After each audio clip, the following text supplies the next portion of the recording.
due to its prelude, and it's against Sicarus. I posted a video where Sicarus rage quit, and he contacted me and said he was sorry for the rage quit. It was due to some external circumstances, and I appreciated it quite a lot. And by coincidence, we met in quick battles a bit later, so that was nice. And I picked Getae, he picked Tylis, and I prepared for 6 raiding horse.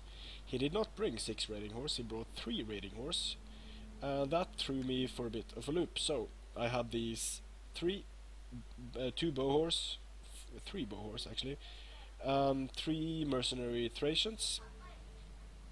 I have 6 spears and 6 noble swords. Fairly simple stuff. Now Sicarus went fairly infantry heavy with, I believe, 6 tribal warriors, 3 oath sword including general, 2 Thracian warriors and 4 levy freemen. So quite decisive infantry advantage to Sicarus. I'm going to have to use these guys for all they are worth. Just shooting a bit here, doing some damage to the oath sword from their unshielded side. It's going to be very important that I'm able to take some hit points off these oath sword before they get into combat, because they are superior to everything that I've got. I'm just going to start pulling away my main army and give me more time to skirmish. So already killed a few oath sword there, but he's moving in with his raiding horse, and they are going to pose a problem because they are better than my Thracians in melee, and when they are chasing me I'll be shooting at their shielded side while they will be shooting at my unshielded side. So I'm going to try to skirmish as effectively as possible against them, using different angles and running away from different angles, but they will be able to take a lot of fire. They have decent shields, and I'm going to try to surround them slightly, focus fire and then run away. But still, my bow horse, I'm going to take a lot of casualties on my bow horse if a few javelins hit, because they don't have shields. So I'm going to have to try to take the most of the fire on my mercenary Thracian cavalry and keep running away. Now the formation I'm using here isn't an optimal one, because more missiles are going to hit when they are in a thick formation, but thin formations are going to make it easier to catch them in melee, like here. So raiding horse already getting quite a few kills there. My bow horse are not doing too well. I have them on heavy shots, so these guys are going to be able to move into range. Over here I'm just continuing to pull away. I don't want the engagement just yet. I want to have all the focus on the skirmishing. And here I make a mistake. My bow horse are getting caught, and they're going to get massacred in close combat by these raiding horse. So I'm already down almost 2 bow horse, and that's pretty bad. So I need to be a bit more on with my micro and get my guys out of there, because his guys are going to tear through my guys in melee. Still, he's starting to lose quite a few of his raiding horse. I have more missile damage, but just not really enough to take care of these guys fast enough. And this is a pretty bad engagement actually, because it's an engagement where I will be losing significantly more men than my opponent will. Trying to run away, make my bow horse survive for as long as possible, take out these remaining last few raiding horse.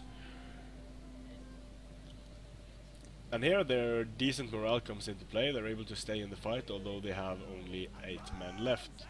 So my bow horse have much lower morale than these raiding horse, and the mercenary Thracians also have lower. So these guys are the raiding horse. I did a unit spotlight on them because they are pretty damn good units. Here they are holding their own against a total of 6 skirmishers.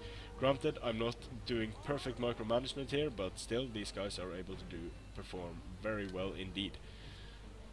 Running in, pulling away, and him being able to kill away a lot of my skirmishers like this is going to be extremely important for him in the late game, since he has a lot of slow infantry that I can run around and really do a lot of damage to. So here I'm charging in to stop them.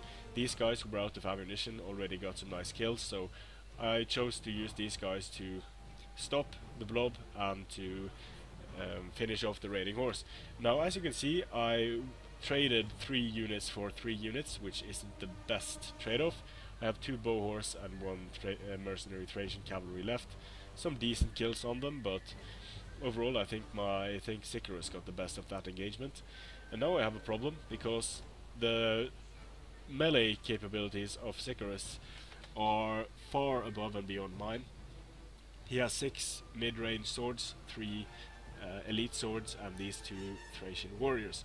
So I need to try to kill these Thracian warriors as quickly as I can before the engagement starts. Now, one good thing is that my opponent has to keep these levy freemen. He can't use them as speed bumps because he has to keep them in his rear to try to fend off my bow horse. And I have fire at will off, of course, and I'm going to select my targets, to shoot the Oathstone with heavy shot, try to do as much damage to them as I can before the melee starts. I'm not going to waste any shots on these levy freemen. He's moving his Oathstone, which is the smart move, obviously. Trying to do the same on this side, trying to get some shots off at his tribals. But overall this is not looking too good for me because I have all of these low tier spears that are going to die, and they're not, since he brought very few cavalry, they're not really going to be able to participate in the fight in any meaningful way. But I'm trying to shoot at these Thracian warriors and kill as many of them as possible before the main engagement starts. But it's going to be fairly easy to push away these bow horse. They only have 125 range, so I have to be really careful with the javelins of these levy freemen. Now the engagement is getting closer and closer, almost becoming inevitable. I am able to do some damage to his units here, but it's not nearly enough. He still has a comfortable advantage, and there's not really much I can do about it. I could use these guys for flanking, but if they get intercepted, they're going to be absolutely destroyed. So I'm thinking of using them as a speed bump instead, to make them absorb the charge of the tribal warriors and the Oathsworn, and then try to do as much damage as possible. Now he's moving in with his tribals, flanking with his Oathsworn, which is of course a very good strategy here. But I don't really have the manpower to counter both the charge and to take care of these tribals. So I'm going to split my forces in 2. Just to stall him for a bit, I'm going to send up these guys to eat some javelins and to eat the charge, hopefully try to make my opponent blob up a little bit. But these guys are going to go down extremely fast. Still, they're going to eat a few charges, eat a few javelins, already wavering, but that's going to allow my guys to get some decent charges into these tribal warriors, and the tribal warriors will die very quickly indeed. But they have decent armor, so they should be able to hold for a while. Sending my general in here against, well, my general, is he engaged? Well, yeah, he's engaged against these tribal warriors, winning comfortably, but over here I'm going to get hammered. These noble swords are going to get destroyed. They're on shield wall, but still they're going to get destroyed by 3 Oathstone units. Running my horse units around, trying to get some shots off at his Thracian warriors, managing to kill some of them at least, but he's fending me off effectively with his levy freemen. So, not looking too good for Dasha at the moment, or for the Getae. Getting charged, getting swamped by too many units to deal with. I am managing to defeat some of these tribal warriors, but this flanking force of Oathsworn, I can't really do much about it. I can try to delay it for a little while, but it's just delaying the inevitable, because my entire force is engaged, and it's a matter of time before these guys are able to swing around and join these fights down here. I should be able to win this fight in a short amount of time. My noble swords are doing extremely well. The problem is that the denarii that I spent on spear warriors, my opponent spent on better swords. And the denarii that I spent on bow horse and Thracians, my opponent spent on, again, better mid-range swords. So that's really coming into play here in this melee engagement. He was able to neutralize my skirmishing advantage fairly effectively, and now it's just a matter of watching these units get clobbered to death.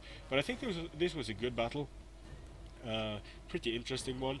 In order to win this, I would have there was no way I was going to win the melee engagement. Just wouldn't be possible unless Sicarus turned his guys with their backs to me and just took the charge. But barring that, there's really no way unless I was able to keep my skirmishers alive. But I also needed to take care of his raiding horse.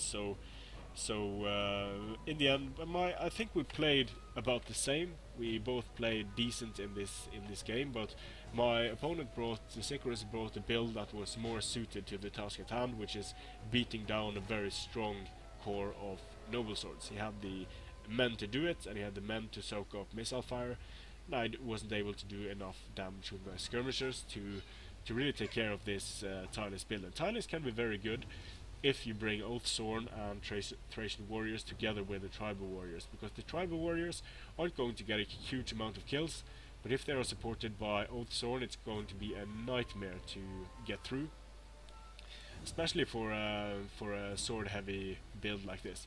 So good game, well played to Sicarus, and here you can see the kills. These guys were a complete waste of time.